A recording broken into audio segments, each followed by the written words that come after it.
وقال الذين كفروا للذين آمنوا لو كان خيرا ما سبقونا إليه وإذ لم يهتدوا به فسيقولون هذا إفك قديم ومن قبله كتاب موسى إماما ورحمة وهذا كتاب مصدق لسانا عربيا لينذر الذين ظلموا وبشرى للمحسنين إن الذين قالوا ربنا الله ثم استقاموا فلا خوف عليهم ولا هم يحزنون أولئك أصحاب الجنة خالدين فيها جزاء بما كانوا يعملون صدق اللہ العظیم۔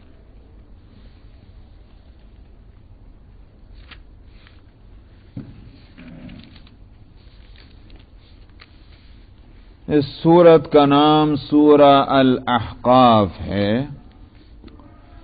آیت نمبر 21 میں یہ لفظ آیا ہے وَاذْكُرْ أَخَا عَادٍ إِذْ أَنذَرَ قَوْمَهُ بِالْأَحْقَافِ، تو وہاں سے یہ لفظ لے کر اور اس سورت کا نام سورہ الاحقاف ہوا۔ احقاف جگہ کا نام ہے، جب وہ آیت آئے گی تب مزید تفصیل وہاں بتلائی جائے گی انشاءاللہ۔ یہ سورت کب نازل ہوئی؟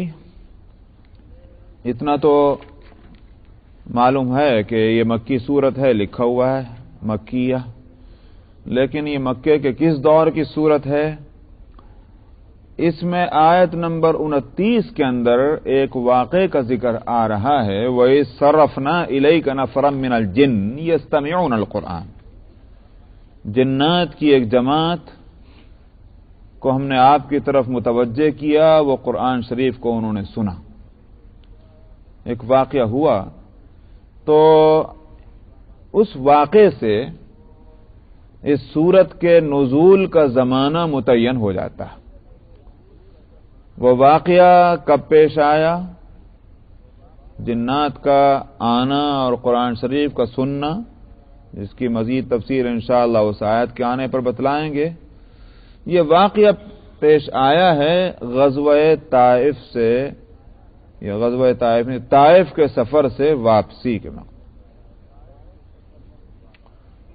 واقعے کی تفصیل میں انشاءاللہ ابھی بتلاتا ہوں، لیکن وہ واقعہ مفسرین اور مورخین جو سیرت لکھنے والے ہیں نبی کریم صلی اللہ علیہ وسلم کے، وہ اس بات پر متفق ہیں کہ وہ واقعہ یعنی طائف کے سفر کا وہ ہجرت سے 3 سال پہلے ہوا۔ لہذا یہ تو معلوم ہو گیا کہ یہ سن 10 نبوت سے پہلے یہ سورت نازل نہیں ہوئی، اس لیے کہ سن 10 نبوت میں طائف کا سفر ہوا ہجرت سے 3 سال پہلے، اب اس کے بعد یہ سورت نازل ہوئی، چاہے سن 10 کے درمیان میں آئی ہو یا 10 کے آخر میں یا سن 11 کے شروع میں، یہ وہی زمانہ ہے اس سورت کے نازل ہونے کا۔ یعنی یوں کہیے کہ ہجرت سے 2 سال سے لے کر اور 2.5 پونے 3 سال پہلے کے اس عرصے میں یہ سورت نازل ہوئی۔ وہ واقعہ جو تھا وہ یہ کہ نبی کریم صلی اللہ علیہ وسلم نبوت کے اظہار یا اعلان کے بعد سے دین پہنچانے کے لیے برابر جد و جہد کر رہے ہیں، تبلیغ اسلام کے لیے۔ لیکن جتنی کوششیں آپ کی طرف سے دین کے پہنچانے کی ہو رہی ہیں، دعوت دین کے لیے ہو رہی ہیں، اتنی ہی کوششیں آپ کی مخالفت کے لیے اہل مکہ کی طرف سے ہو رہی ہیں۔ اگر آپ کوئی کسر نہیں اٹھا کے رکھ رہے ہیں دین کے پہنچانے کے لیے، تو ادھر سے بھی کوئی کسر اٹھا کے نہیں رکھی جا رہی آپ کی مخالفت کے لیے۔ اگر آپ دکانوں پر جا رہے ہیں، گلی کوچوں میں لوگوں کو پکڑنے کی کوشش کر رہے ہیں، لوگوں کو گھروں پر دعوت دے دے کر بلا کر کے ان سے باتیں کر رہے ہیں، ان کے میلے ٹھیلوں اور اجتماعات میں جا کر کے اپنی بات ان تک پہنچانے کی کوشش کر رہے ہیں، مطلب یہ ہے کہ کوئی کسر نہیں اٹھا کے چھوڑ، جیسا کہ انبیاء علیہ الصلوۃ والسلام کا طریقہ بھی۔ نوح علیہ الصلوۃ والسلام اپنی ان کوششوں کی ایک رویداد، ایک رپورٹ جو انہوں نے 950 سال تک کی ہے، اس کے لیے جو رپورٹ اللہ سبحانہ و تعالیٰ کی خدمت میں پیش کی ہے ایک دعا کی شکل میں، تو اس سے اندازہ ہو سکتا ہے کہ انبیاء علیہ الصلوۃ والسلام کیسی کوششیں کرتے تھے۔ وہ تو قرآن پاک جو ہے وہ بہت مختصر انداز میں ایک بات کہتا ہے، لیکن اختصار کے باوجود الفاظ جو ہیں وہ نقشہ کھینچ دیتے ہیں حضرت نوح علیہ الصلوۃ والسلام کی کوششوں کا۔ رب انی دعوت قومی لیلا ونہارا، خداوندہ میں نے ان کو رات اور دن اپنی قوم کو پکارا ہے۔ فلم یزیدہم دعائی الا فرارا، مگر میرے ہر پکارنے اور پکارنے کے تعلق سے دعوت کی ہر کوشش میں یہ دوری بھاگتے رہے، جتنا میں ان کی طرف بھاگتا تھا اتنا یہ اپوزٹ جاتے تھے۔ ثم انی دعوتہم جہارا، پھر میں نے ان کو مجلسوں میں جا کر پکارا۔ جہارا کا مطلب یہ ہے کہ خاموش نہیں، چپکے سے نہیں، بلکہ علی الاعلان، مطلب کیا ہے، میٹنگوں کے اندر، جلسوں میں اور مجلسوں میں نے جا کر ان سے باتیں کی۔ انی دعوتہم جہارا ثم انی اعلنت لہم واسررت لہم اسرارا، پکار کر بھی کہا اور خفیہ میٹنگیں کر کے جا کر کے کہ شاید یہ لوگوں کے سامنے بات نہ مان سکتے ہوں، ان کے پاس پرائیویٹ ملاقاتوں میں جا کر کہیں تو شاید سمجھ میں آ جائے، تو پرائیویٹ ملاقاتوں میں، ان کی میٹنگوں میں، ان کے مجلسوں میں، ان کے جلسوں میں، اوپن جگہوں میں، پرائیویٹ جگہوں میں نے ہر جگہ دن میں اور رات میں نے ان کو دعوتیں دی ہیں۔ یہ انبیاء علیہ الصلوۃ والسلام کا طریقہ۔ نبی کریم صلی اللہ علیہ وسلم بھی اسی مختلف صورتیں اختیار کرتے ہیں لوگوں کو دعوت دینے کی، لیکن ادھر سے بھی اتنی مخالفتیں، آپ کو گالیاں دی جا رہی ہیں، آپ کو جادوگر کہا جا رہا ہے، آپ کو شاعر کہا جا رہا ہے، آپ کو مجنوں کہا جا رہا ہے، آپ کے جو ہے راستے کے اندر کانٹے بچھائے جا رہے ہیں، یہاں تک کہ آپ کے اوپر گندگی ڈالی جا رہی ہے۔ یہ سارے کام ہو رہے ہیں۔ ابو لہب کا تو یہ شیوہ ہی ہو گیا تھا آخر میں کہ وہ بازاروں میں چلا پھر کرتا تھا۔ نبی کریم صلی اللہ علیہ وسلم کہتے تھے کہ لوگ ذرا سننا، وہ کہتے تھے پیچھے ہرگز مت سننا اس کی بات، یہ دیوانہ ہے، دیکھو جس کو آپ پکڑتے پیچھے سے وہ جا کر یہ کہتا مت سننا اس کی بات۔ کوئی کام ہی نہیں رہ گیا تھا ابو لہب کو بھی سوائے اس کے بازاروں میں چلتے پھرتے کہ جہاں محمد ملے اور خلاف صلی اللہ علیہ وسلم ان کے خلاف بات کہی جائے۔ تو اس لیے میں نے کہا کہ اگر آپ دعوت دین کے لیے ہر ممکن کوشش کر رہے تھے تو اہل مکہ آپ کی مخالفت کے لیے بھی ہر ممکن کوشش کر رہے تھے۔ یہ سن 10 ہجری سے پہلے یہاں تک یہ ہوا کہ آپ کا اور آپ کی وجہ سے پورے بنو ہاشم کا مقاطعہ کیا گیا، بائیکاٹ کیا گیا۔ شعب ابی طالب جو جس سے متصل آپ کا گھر تھا، جہاں آپ رہتے تھے، وہ ویلی جو تھی، آج بھی جو لوگ جن کو حج اور عمرے کی سعادت نصیب ہوئی ہے وہ اس جگہ کو اچھی طرح سمجھ سکتے ہیں کہ جب آپ صحیح کی جگہ سے اگر پیچھے نکل جائیں تو یہ جگہ جو جا رہی ہے آگے چل کر کے جہاں کچھ دکانیں وغیرہ ہیں، ابھی بھی وہاں نیشنل ریڈیو اور اس کی جو دکانیں وہاں ہیں، ابھی بھی دہلوی کی دکان ہے وہاں، یہ پورا یہ علاقہ جو ہے یہی تھا شعب ابی طالب۔ اس کے اوپر جو ہے یہ جبل ابو قبیس کا، اور جہاں اس سے اور اوپر چلے جائیں چوٹی پہ، جس کو اب اس پہاڑی کو کاٹ کوٹ کر کے سب ختم کر دیا ہے، وہاں اوپر مسجد بلال بنی ہوئی ہے، اس کے نیچے ڈھلان میں مڈل میں اس پہاڑی کے یہیں نبی کریم صلی اللہ علیہ وسلم کا مکان بتلایا جاتا ہے، اور اس سے نیچے ویلی جو ہے یہ شعب ابی طالب، یہیں پورے گھرانے کو، یہیں پورے گویا کہ یہ خاندان کو، خاندان بنو ہاشم کو یہیں بائیکاٹ کر کے اور یہیں اس کو محصور کر دیا. نہ کہیں جا سکتے، نہ کہیں آ سکتے، نہ خرید سکتے، نہ کسی سے لین دین کر سکتے. جب کبھی کوئی سال بھر میں جب حج کا موقع آتا، اہل مکہ لوگوں پر یہ بات یہ اپنا بھرم قائم کرنے کے واسطے کہ ہم کسی پر زیادتی نہیں کرتے. تو یہ بھی تو ہوتا رہا نا. ظالم یہ کب چاہتا ہے کہ لوگ مجھے ظالم کہیں؟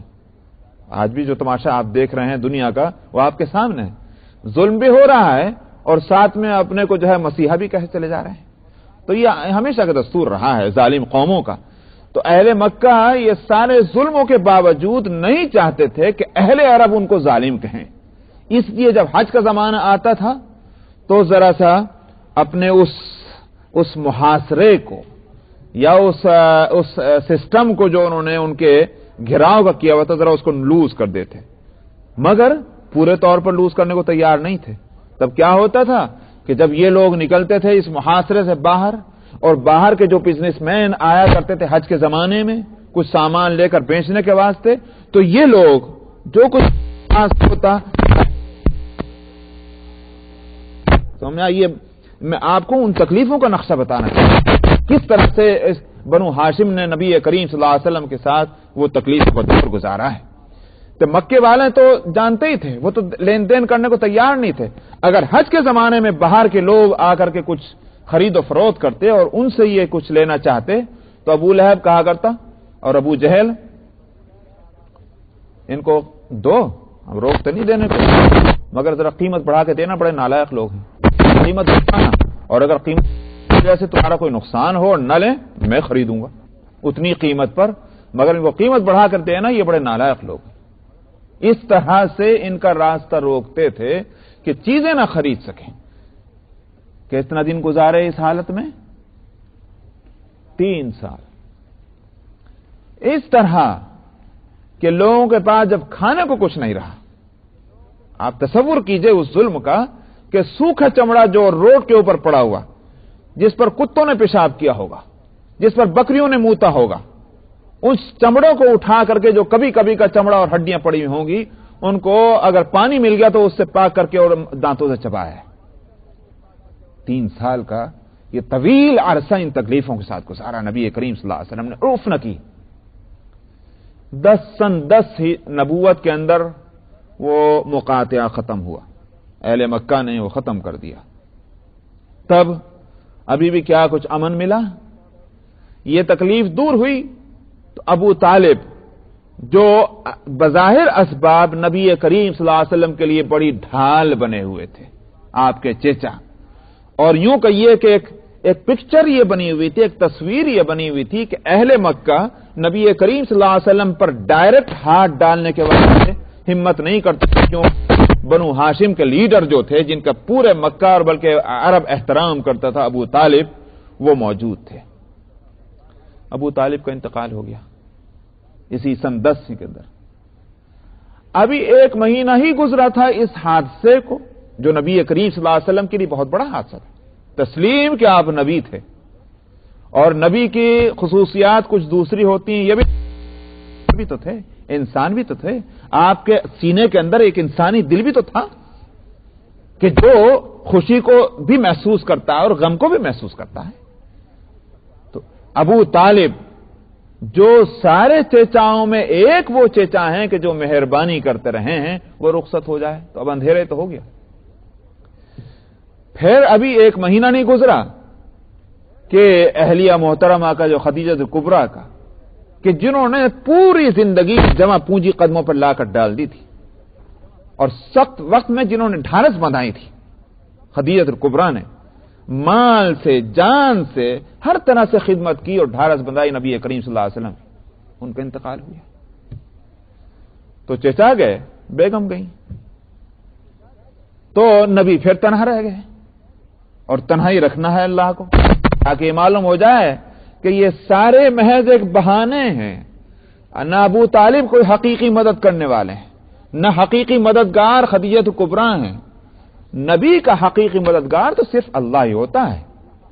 یوں تو اللہ سب کا ہی مددگار ہوتے ہیں، مگر یہ ایک بہانے ہے، ایک تہمت ہے کہ صاحب فلاں کی مدد فلاں کرتا ہے، فلاں کی مدد کرتا ہے.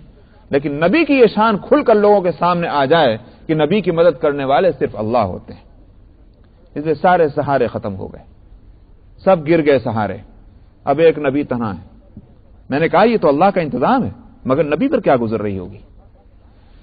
آخر اسی سن 10 کے اندر ایک اوباش آدمی نے، ایک لفنگے نے نبی کریم صلی اللہ علیہ وسلم کو بازار میں چلتے ہوئے آ کر ایک پوری گندگی کا ٹوکرا جو ہے وہ آپ کے اوپر سر پر ڈال دیا. دوسروں نے قہقہ لگا دیا، کوئی داد فریاد کرنے والا بھی نہیں تھا. اب کیا حالات ہیں، اس سے اندازہ کیا جا سکتا ہے مکے کے حالات اس وقت کیا ہیں. نبی کریم صلی اللہ علیہ وسلم کو سوچنا پڑا کہ اب مکے کے لوگوں میں صلاحیت نہیں ہے بات کے سننے کی، لہذا اب یہاں کیوں وقت خراب کیا جائے. میں بہتر صحیح لوگ ہوں، اگر وہ میری بات کو سمجھ جائیں تو امن چین کے ساتھ بیٹھ کر کے کچھ تو پروگرام بنائے جا سکتے ہیں دین کی تبلیغ اور ارشاد کے، لوگوں کی تربیت اور اصلاح کے. یہاں تو دن اور رات یہی تماشا ہے، تو کس طرح کام کیا جائے. ظاہر بات ہے کہ یہ سمجھنا بالکل بجا تھا. کہاں جائیں، کون سی جگہ کا انتخاب.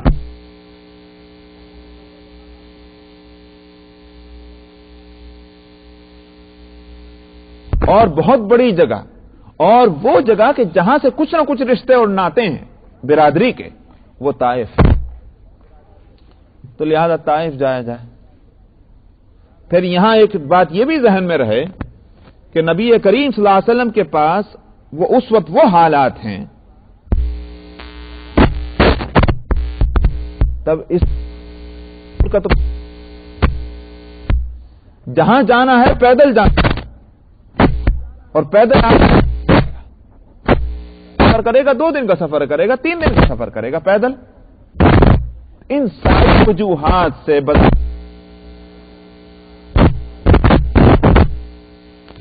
روایتوں سے معلوم ہوتا ہے کہ آپ تنہا تھے، اور بعض روایتوں سے معلوم ہوتا ہے کہ آپ کے ساتھ آپ کے متبنہ جن کو آپ نے اڈاپٹ کیا، زید ابن حارثہ رضی اللہ عنہ، جو آپ کے آزاد کردہ غلام ہیں. پہلے غلام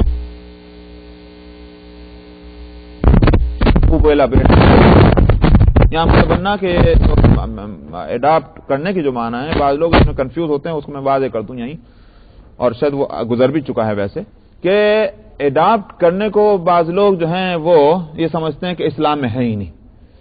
بھئی اڈاپشن جو یہاں سینس میں نہیں ہے. ورنہ اگر آپ کسی کو کہیں بھائی آج سے تو میرا بیٹا ہے، میں میرے بیٹے کے جیسا میں تجھے رکھوں گا، کوئی اس کی بات نہیں کر سکتے ہیں. لیکن جس کو اسلام منع کرتا ہے وہ یہ کہ کل تک تو وہ مثال کے طور پر وہ زید ابن عبد الرحمن تھا، کل کو آپ اس کو زید ابن عبداللہ کہنے لگ جائیں اس لیے کہ عبداللہ نے اس کو اڈاپٹ کر دیا. اس کی اجازت نہیں. وہ اس کو زید ابن عبداللہ نہیں کہہ سکتے. سمجھ میں آیا نہیں ہے؟ اس سے روکا ہے اسلام نے. اور اسی وجہ سے یہ بھی نہیں ہوگا کہ اگر اس عبداللہ جس نے اڈاپٹ اس کو زید کو، اس کے اگر اور کوئی رشتہ دار ہیں جو اس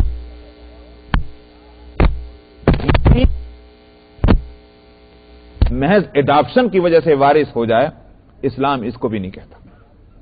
وصیت کر کے آپ دینا چاہیں دے سکتے ہیں، کوئی اشکال نہیں.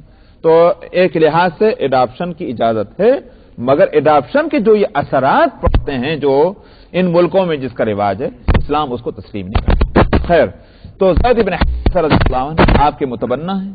بعض روایتوں میں یہ ہے کہ وہ آپ کے ساتھ سفر میں ہے. طائف پہنچے، آپ نے وہاں کے جو مشہور گھرانہ تھا بنو ثقیف کا، آپ نے ان سے ملاقات کی، ان کے سرداروں سے، اور جس مقصد کے لیے آپ تشریف لائے تھے دین کی دعوت ان کو دی. انہوں نے نہ صرف یہ کہ آپ کی بات کو مانا نہیں، سننے کو بھی تیار نہیں ہوئے، اور فوراً ان کو نوٹس دیا کہ آپ یہاں سے نکل جائیں اگر خیریت چاہتے ہیں. فوراً ان کو ڈر یہ ہوا کہ جو بات یہ کہہ رہے ہیں اس بات میں جان ہے. اگر ان کو یہاں رہنے کا موقع مل گیا تو کچھ نوجوانوں پر اور کچھ لوگوں پر ان کا اثر پڑ جائے گا تو پھر وہی جو ہوا کرتا ہے، ہماری کرسیاں ہلنے لگ جائیں گی۔ یہ کرسیوں کا جو ہے ڈر، یہ انسان کو بہت پریشان کرتا ہے، سمجھ میں آیا؟ نہ حق حق رہتا ہے، پھر اس کی نظر میں نہ باطل باطل رہتا ہے۔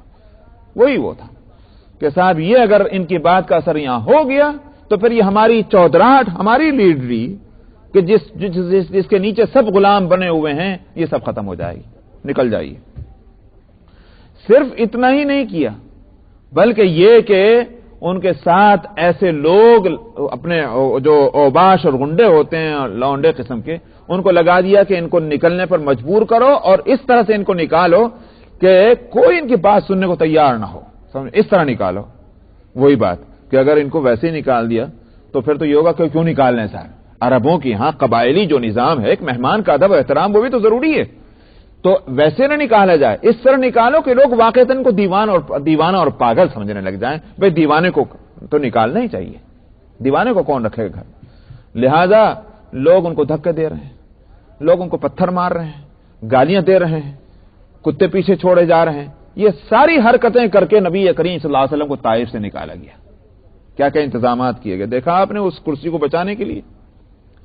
آخر آپ کا بدن مبارک لہو لہان، آپ کی جوتیوں میں جو ہے وہ خون جمع ہو گیا۔ اس حالت میں آپ طائف سے نکل کر آئے آبادی سے، تو ایک جگہ آپ نے ذرا سانس لینے کے لیے آپ رکے۔ آپ ذرا سوچیں، یہ میں نے پورا واقعہ جو کچھ تفصیل سے اب تک بتلایا، جو ان حالات سے گزرا ہوگا اس کے صبر کا پیمانہ چھلکے کہ میں نے کہا کہ انسان ہے اور انسانی دل جو ہے وہ سینے کے اندر ہے، ان کیفیات کا کوئی اثر ہو یا نہ ہو۔ بیٹھ گئے آپ اور دعا کی، خداوندہ میں آپ سے شکایت کرتا ہوں اپنی کمزوری کی، اپنی عاجزی کی، لوگوں کی نظروں میں اپنی بے وقتی کی۔ آپ سارے کمزوروں کے رب ہیں، میرے بھی آپ ہی رب ہیں، کس کے مجھے حوالے کرتے ہیں؟ ان غیروں کے جو میرے ساتھ سختی کریں، ان دشمنوں کے جو کسی طرح نرمی کرنے کو تیار نہ ہو۔ لیکن اگر آپ مجھ سے ناراض نہیں ہیں تو مجھے کسی مصیبت کی پرواہ نہیں، مگر آپ کی طرف سے اگر عافیت مل جائے وہ میرے لیے اس میں زیادہ کشادگی ہے۔ میں آپ کی ذات کی پناہ چاہتا ہوں، آپ کے چہرے کے نور کی میں پناہ چاہتا ہوں اس بات سے کہ آپ کا غضب میرے اوپر نازل ہو۔ میں آپ سے راضی ہوں اور راضی رہوں، اور آپ مجھ سے راضی رہیں اس وقت جب تک آپ مجھ سے راضی ہو جائیں، اس وقت تک میں بھی آپ سے راضی رہوں۔ کوئی طاقت اور قوت آپ کے سوا کسی کے پاس نہیں۔ یہ تھے وہ الفاظ۔ آج قائد سمجھ آپ کو اب جو ہے درد اور دکھ اس کا اظہار کر لیں، کچھ بھی کہہ لیں آپ، لیکن اس میں کتنا ادب احترام ہے، کتنی خود سپردگی ہے، ایمان کی کتنی موجود ہے اس شکایت کے اندر بھی۔ ابھی یہ منہ سے الفاظ نکلے ہی تھے، یہ رویداد ابھی ختم ہوئی تھی کہ حضرت جبریل حاضر ہوئے، کیا جو آپ نے فرمایا وہ آپ کی قوم نے آپ کے ساتھ جو معاملہ کیا اس کی خبر ہے۔ یہ ملک الجبال ہے، پہاڑوں کا فرشتہ، آپ فرمائیں اس سے جو آپ۔ اس نے آگے بڑھ کر سلام کیا، یا رسول اللہ آپ فرمائیں، اگر آپ کا حکم ہے تو میں ان دونوں پہاڑوں کو ملا دوں۔ یہ بستی جس نے کے ساتھ یہ معاملہ کیا ختم ہو جائے گی، آپ حکم دیں۔ آپ نے فرمایا نہیں، انہوں نے مجھے نہیں سمجھا، لیکن مجھے امید ہے کہ ان کی اولاد میں کوئی ایسے پیدا ہوں گے کہ جو میری دعوت کو قبول کرنے والے ہوں گے۔ تو یہاں تک اب میں نے کہا کہ اب تک یہ مصیبتوں کی داستان چلی آتی ہے، مگر واقعہ یہ ہے کہ مولانا مناظر احسن گیلانی علیہ الرحمہ، اللہ تعالیٰ ان کی قبر کو نور سے بھرے، بڑی ہی اچھی بات انہوں نے کہی ہے۔ انہوں نے کہا کہ بھائی جب کوئی فرد یا کوئی قوم کسی کو دباتی ہے تو اس کو سمجھ میں نہیں آتا کہ ہم جو دبا رہے ہیں تو ایک طرف سے ہم دبا رہے ہیں تو لازمی طور پر اس کا اثر یہ ہوگا کہ دوسری طرف سے یہ اٹھے گا. سمجھ آیا نہیں ہے؟ یہ اس کو لوگ سمجھتے نہیں.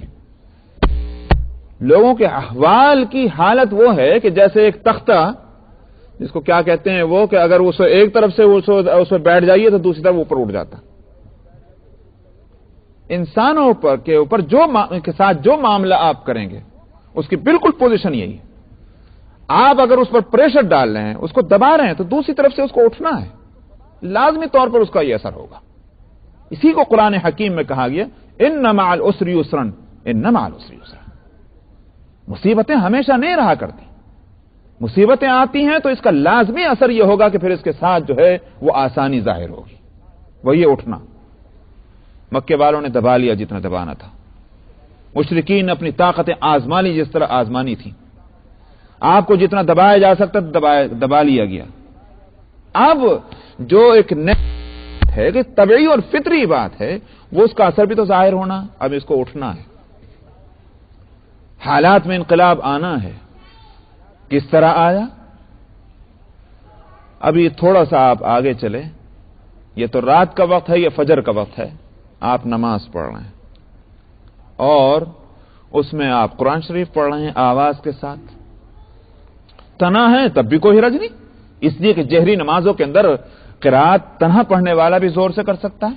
اور اگر آپ کے ساتھ زید بن حارثہ ہیں تب تو جماعت ہو رہی ہے نماز کی، تو اس میں آواز سے پڑھا ہی جاتا ہے. تو اب میں نے کہا، یہ میں نے جو بات بتائی وہ یہ کہ حالات کا پلٹا جو ہے وہ اس طرح. ایک جنات کی ایک جماعت ادھر سے گزر رہی تھی،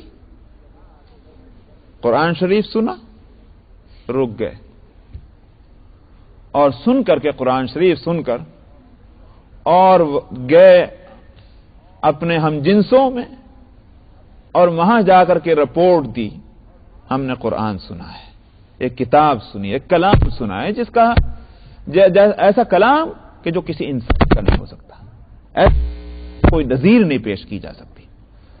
وہ ہم نے تو اس کو مان لیا، ہم تو ایمان، تم بھی اس کو قبول. یہ واقعہ ہوا.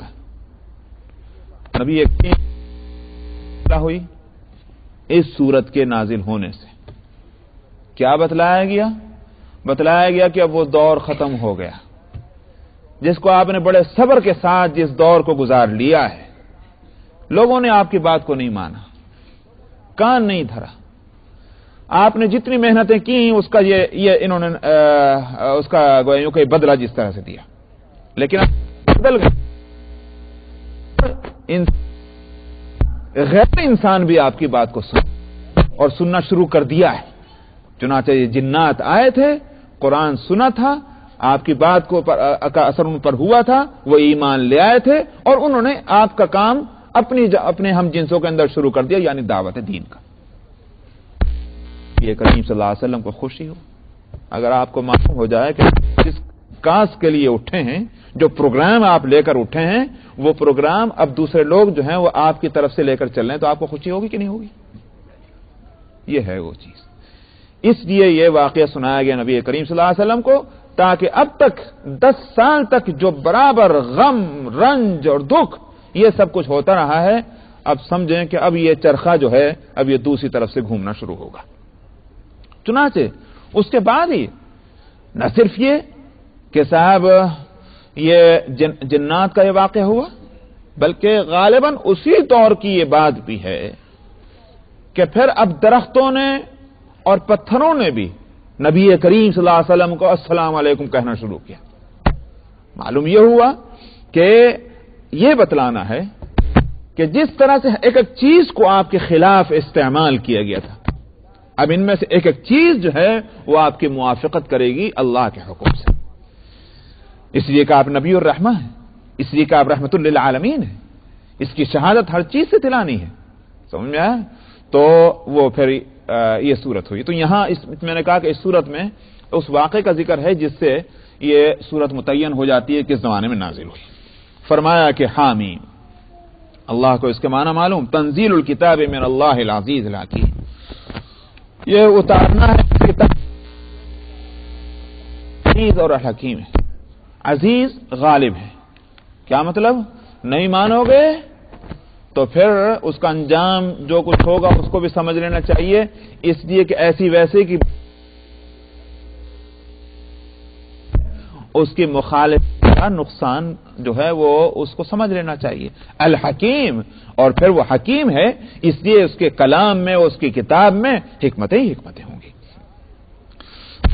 السماوات وما بینہما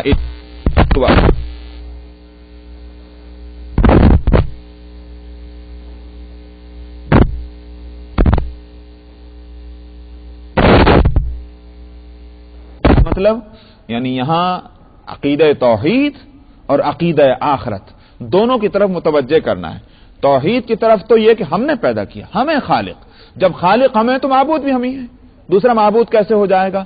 اور عقیدہ آخرت کی طرف اس طرف سے، اس لفظ سے ہم نے ان چیزوں کو پیدا کیا ہمیشہ ہمیشہ کے لیے نہیں، ایک خاص وقت کے لیے، جب وہ وقت آئے گا ہر چیز ختم ہوگی اور جس سے قیامت برپا ہونا اس طرح متوجہ کیا گیا۔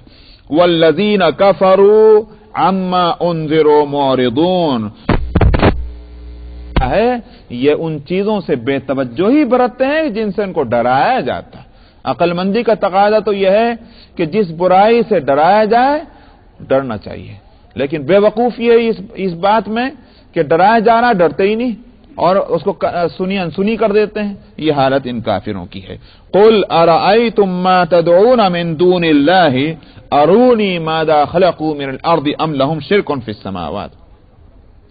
فرمایا آپ کہیے کیا تم سمجھتے ہو کہ جن لوگوں کو تم نے اللہ کو چھوڑ کر پکارا ہے یہ پکارتے ہو، ذرا دکھلاؤ مجھے کیا انہوں نے پیدا کیا ہے؟ ماذا خلقوا من الارض، زمین میں انہوں نے کچھ پیدا کیا ہے؟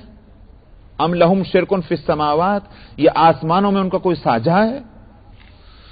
ایتونی بکتاب من قبل ھذا، لاؤ میرے پاس کوئی کتاب جو اس سے پہلے اتری ہو، یعنی قرآن سے پہلے، او اثارۃ من علم، یا پیچھے کا کوئی علم کا بقیہ رہ گیا ہو، پہلوں سے چلا آیا ہوا، مطلب یہ نقل در نقل جو آ رہا ہے وہ علم، اگر تم سچے ہو۔ دراصل یہاں شرک کے نامعقول ہونے کے واسطے جو دلیل دی جا رہی ہے، یا یوں کہ یہ اس کو یوں نہیں، شرک کے واسطے دلیل مانگی جا رہی۔ تم یہ کہتے ہو کہ اللہ کے ساتھ دوسرے شریک ہیں، کیا دلیل ہے؟ بغیر دلیل تو کوئی دعویٰ نہیں مانا جاتا۔ ہم کہتے ہیں اللہ ایک ہے، دلیل ہے۔ تم کہتے ہو نہیں اللہ کے ساتھ شریک ہیں، کوئی دلیل لاؤ۔ دلیل کی تین قسمیں، یہ پہلے دو قسمیں ہیں، یوں سمجھیے آپ، پہلے دو قسمیں ہیں، ایک دلیل عقلی اور ایک دلیل نقلی۔ نقلی کا مطلب اصلی کے مقابلے میں نہیں، نقلی سمجھ میں آیا، بلکہ نقل سے جو ثابت ہو، یعنی روایت سے جو ثابت ہو، جس کو یوں کہیے کہ ریفرنس میں آپ کوئی بات پیش کریں کہ میں فلانی کتاب میں یہ بات لکھی ہوئی ہے، اس کو دلیل نقلی کہتے ہیں۔ سمجھ میں آئی نہیں بات؟ اور دلیل عقلی کا مطلب کیا؟ کامن سینس سے آپ بتلائیں، یہ دلیل عقلی، دو قسمیں ہیں۔ پھر نقل سے جو دلیل ہے اس کے بھی دو حصے ہیں، ایک تو یہ کہ کتاب میں لکھا ہوا ہو، اور دوسری بات کیا ہے، کتاب میں تو نہیں لکھا لیکن ہم نے فلانے بزرگ سے سنا، ان بزرگ نے فلانے بزرگ سے سنا، انہوں نے فلانے سنا، جس طرح سے حدیث کا سلسلہ آتا ہے کہ نبی کریم صلی اللہ علیہ وسلم نے یہ فرمایا۔ آج تو الحمدللہ وہ آپ کا فرمانا اور آپ کا کرنا ساری کتابوں میں موجود ہے، لیکن جب تک کتاب نہیں تھا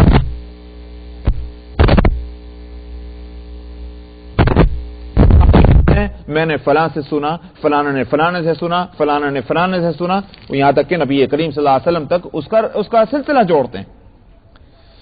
یہ ایک دوسری صورت ہے نقلی دلیل کی۔ سمجھ میں آئی نہیں بات؟ یہاں اس آیت کے اندر تینوں دلیلوں کو لا کر کے کہا جا رہا ہے ان میں سے کوئی دلیل لاؤ شرک کے واسطے۔ عقلی دلیل ہے، اس عقلی دلیل کے لیے کیا کہا جا رہا ہے؟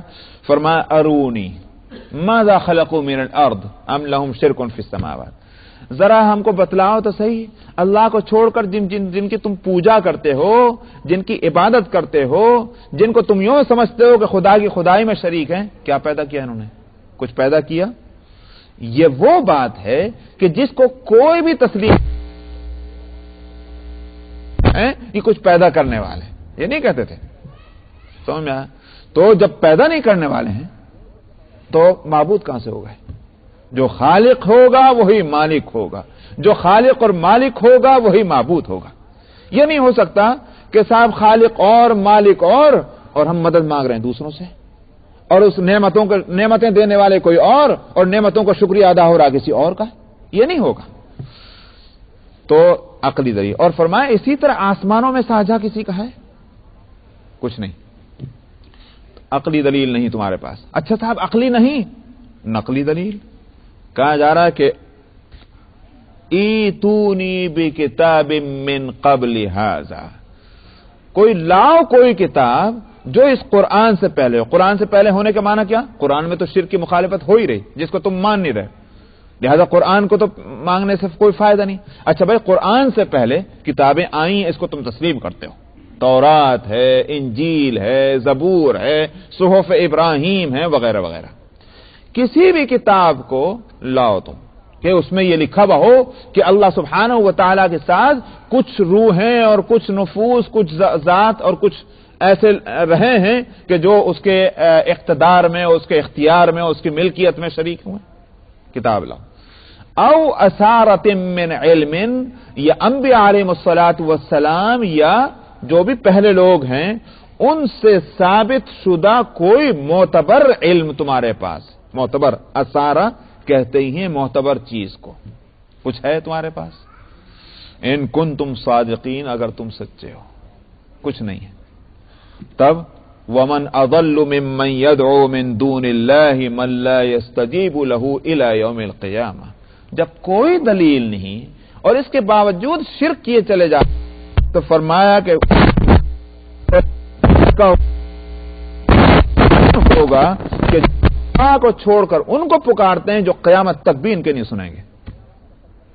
پکارتے رہیے آپ، کوئی داد فریاد ہے؟ سمجھ کچھ نہیں، پتھر کہاں سنیں گے، مرے ہوئے انسان کہاں سنیں گے؟ سننے والی ایک ہے وہ اللہ سبحانہ و تعالیٰ کی، وہی سنتا ہے اور وہی مدد کرتا ہے۔ من لا يستجیب له الى یوم القیامۃ وهم عن دعائهم غافلون، تو ان کی دعاؤں سے بھی بے خبر ہیں، ان کو تو پتہ بھی نہیں چلتا کون ان سے دعائیں مانگ رہا ہے۔ وَإِذَا حُشِرَ النَّاسُ كَانُوا بِعِبَادَتِهِمْ كَافِرِينَ۔ اچھا صاحب اتنا ہی نہیں بلکہ اور اس کے الٹا ہے کہ جب قیامت میں لوگوں کو سب کو جمع کیا جائے گا، جن کو آج معبود بنا کے بیٹھے ہوئے ہو، یہ سارے کے سارے دشمن بن جائیں گے۔ یہ ہیں وہ آپ کے معبود، بجائے اس کے کہ مدد کے وقت میں مدد کرتے، چلو بھائی دنیا میں مدد نہیں کی، آخرت میں کر دینا میاں مدد۔ آخرت میں مدد تو کیا کریں گے اور دشمن ہوں گے، کیوں؟ ہر ایک کو اپنی پڑی بھی ہوگی۔ سمجھ میں آیا؟ ذرا آپ اگر کوئی آفیسر، پولیس کا آفیسر ہو، سمجھ میں آیا، جب تک کہ اس کا باس نہیں ہے تب تک تو وہی بڑا آفیسر ہے۔ سمجھ میں آیا؟ معلوم ہوتا ہے کہ سینہ پھولا ہوا، گردن ٹیڑھی، مونچھوں کو تاؤ دیے ہوئے، ان سے بڑا کوئی ہے ہی نہیں، معلوم ہوتا ہے، بالکل صحیح۔ لیکن جب ان سے بڑا آفیسر آ جائے تو پھر کیا رہ جائے گی؟ آپ شاید ٹھیک سے کھڑے ہوں گے جس طرح ان سے بھی نہیں کھڑا ہوا جائے گا اتنا۔ کیوں؟ اس لیے کہ بڑے کی بڑائی سامنے آ گئی ہے۔ اس وقت اگر اس نے کوئی بھی بڑا بول بولا، سزا کا مستحق، ہمت نہیں کرے گا کوئی بڑا بول بول، وہاں اللہ سبحانہ و تعالیٰ کے جاہ و جلال کے سامنے جن کو ذرا بھی یہ شبہ ہوگا کہ کہیں ہماری بڑائی کا کوئی اظہار نہ ہو جائے، یا ہماری طرف سے یا کسی اور کی طرف سے، زیادہ ڈریں گے، وہی لوگ زیادہ ڈریں گے۔ سمجھ آئے نہیں بات؟ وہی زیادہ ڈریں گے۔ تو یہاں یہ کانوا لہم اعداء، یہ تو اور الٹے دشمن بن جائیں گے۔ اور وَكَانُوا بِعِبَادَتِهِمْ كَافِرِينَ، وہ تو ان کی عبادتوں سے بھی انکار کریں، کہنے لگے ہماری عبادت؟ کیا مطلب ہماری عبادت کا؟ ہماری عبادت تو ہو ہی نہیں سکتی، یہ ہے انکار کرنا. ہماری عبادت ہو کیسے سکتی ہے کہ تم نے ہماری عبادت کی ہوگی دنیا کے اندر؟ تو دشمن بن گئے، عبادتوں سے انکار کر دیا. جو وقت مدد کرنے کا تھا اس وقت میں ہمارا یہ معاملہ ہوا. تو بتاؤ کہ ایسوں کو معبود بنانا اور اللہ کے ساتھ ان کو شریک کرنا کون سی عقل مندی کی بات ہے؟ بس.